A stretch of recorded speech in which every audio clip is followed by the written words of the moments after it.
The law only has dominion over you so long as you're alive. You're married to someone else. You were in the flesh, and the sin that dwelleth in me. Welcome to God's Resistance. God's Resistance. Well, thank you for tuning in. We are getting right into Romans chapter 7. Romans 7 has been one of those hotly disputed chapters in the Bible over the centuries. The two main groups is usually seen as Calvinism and Arminianism, and I know there's splinters off in several different directions. However, what we're trying to do is figure out, what does Romans chapter 7 actually teach? Now, some people have tried to say, well, Romans 7 means that this is a saved person's experience, and so you struggle with sin back and forth all your days, and that's what it means. Others have said, that's not what that means. It's talking about a Jew that has seen the light of God and not yet repented, and so he's trying to make a point that way.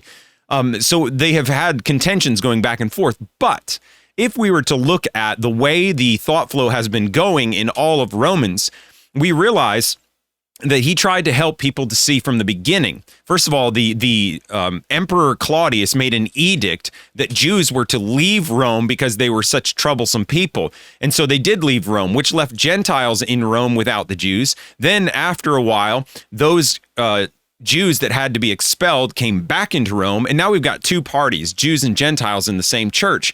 The Jews are thinking, hey man, you need the law, you've got to do this. The Gentiles are thinking, we've been getting along fine without you, what's going on? And so Paul is trying to help them both. Jews would have been tempted to have the law as their salvation, and the Gentiles would have been tempted to just be, sinning and thinking that the grace of God was going to enable them to sin. So there's troubles in each way. The Gentiles tempted to backsliding and Jews tempted towards legalism.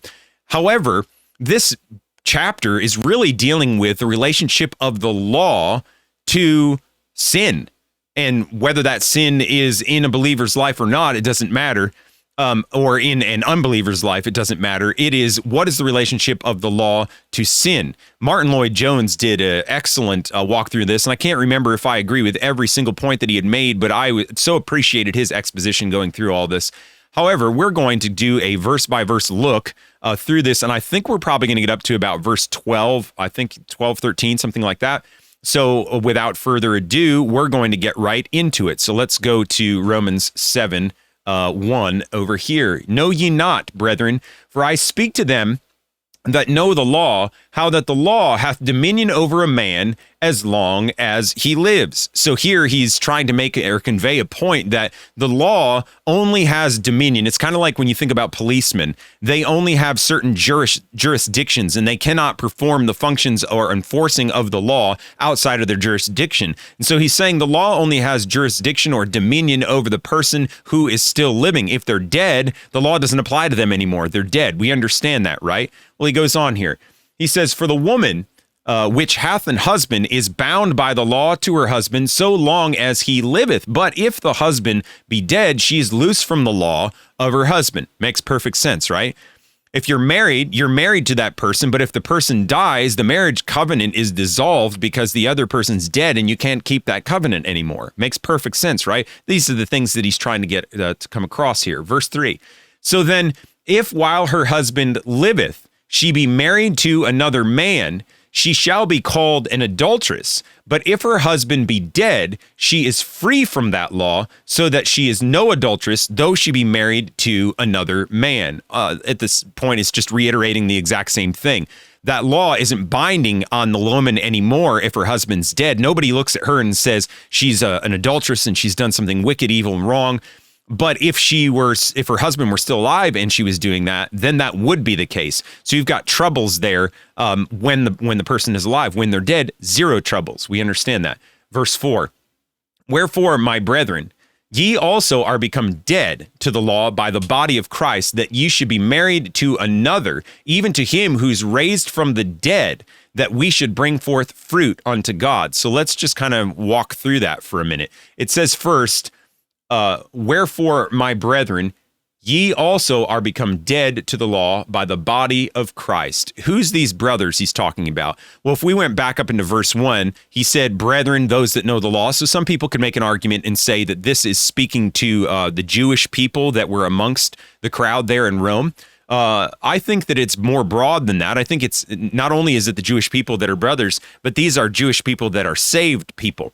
Don't you know this, brothers? Okay, and I'm going to prove that to you in just a minute here.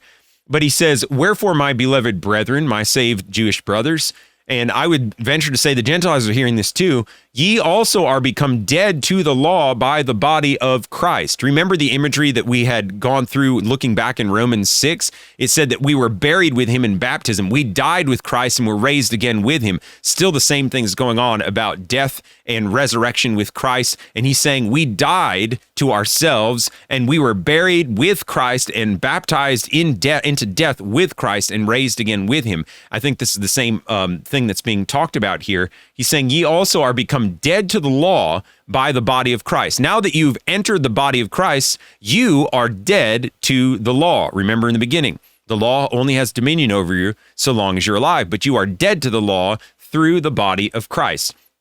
Why? For what purpose? So that we can keep on sinning?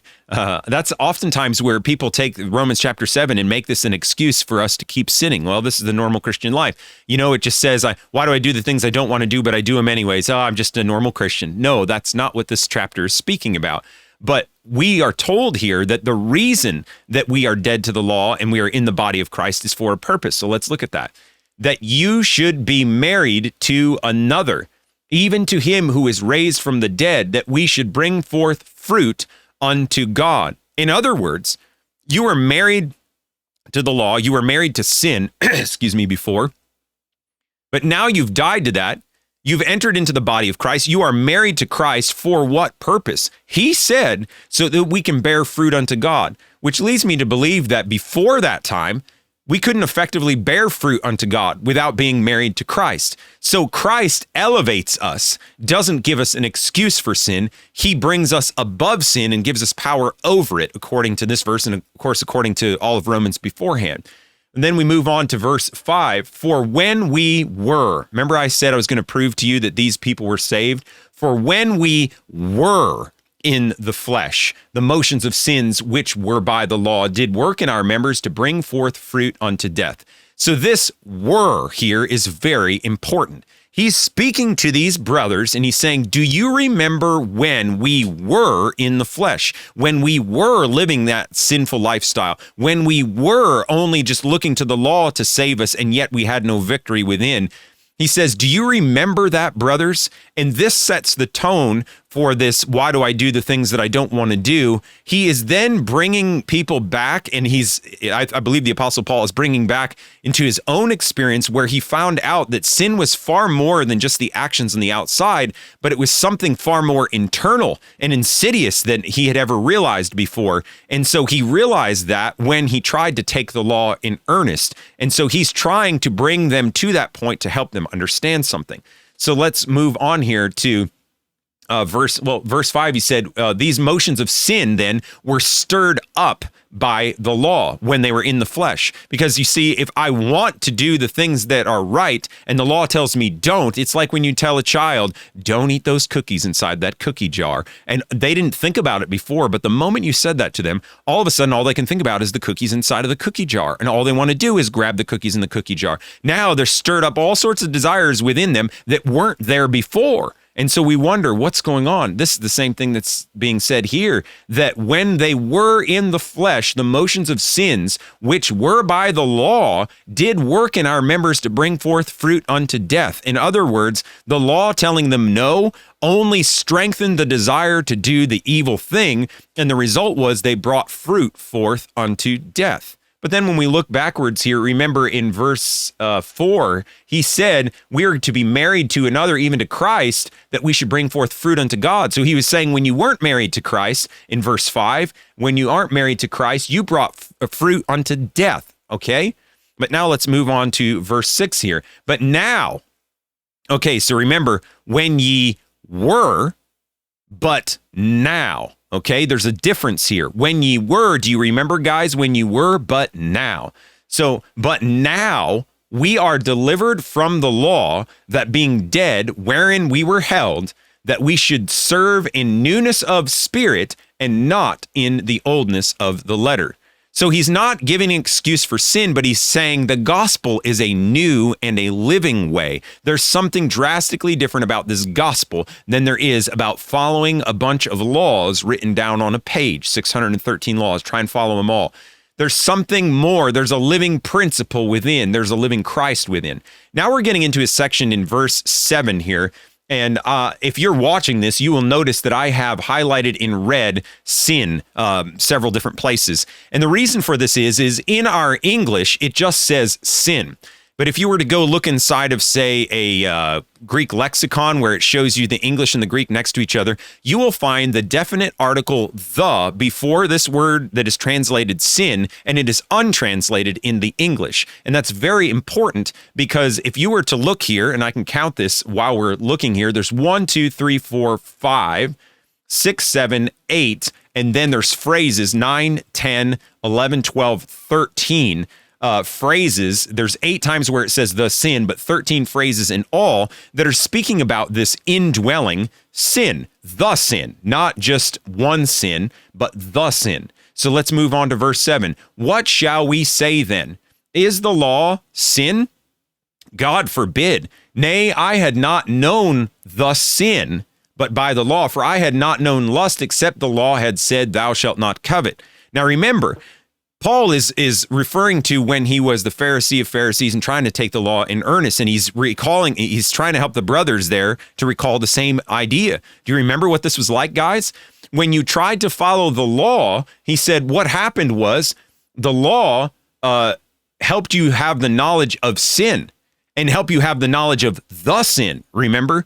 It's the sin he's talking about, a principle of sin. So the law pointed out not only that your actions are wrong, but the core, the motivation of your actions, the sin that dwells within, as we would get to later in this chapter. And he said, I had not known that there was such a thing as indwelling sin, the sin, but by the law. For I had not known lust, except the law had said, thou shalt not covet. Notice covet is one of those ones that nobody else can know whether or not you're coveting. You know, you can keep all the other commandments outwardly in some respect, at least the Jews thought they could, but covet was one of the difficult ones. That's where he realized there was something way deeper within than simply an action on the outside, and this is the sin, and the law revealed the sin.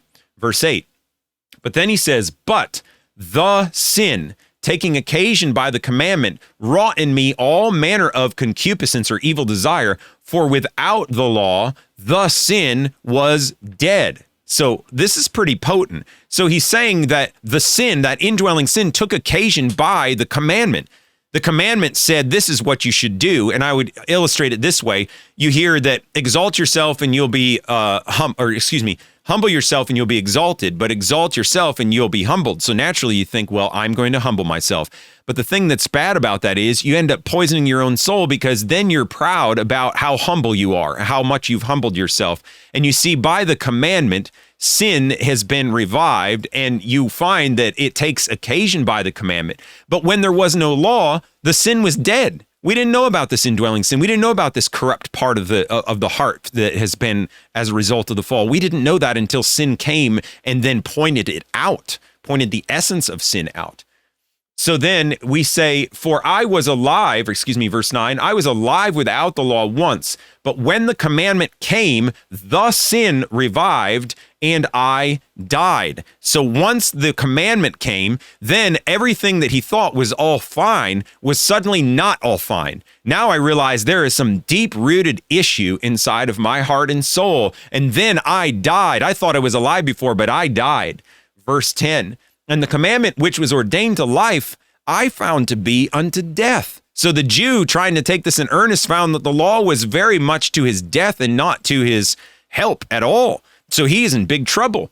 For then he says, for sin, taking occasion by the commandment, deceived me, and by it slew me. And this is the sin taking occasion by the commandment. So that corrupted part of our nature because of the fall is that deceitful heart that's desperately wicked above all things, and who can know it?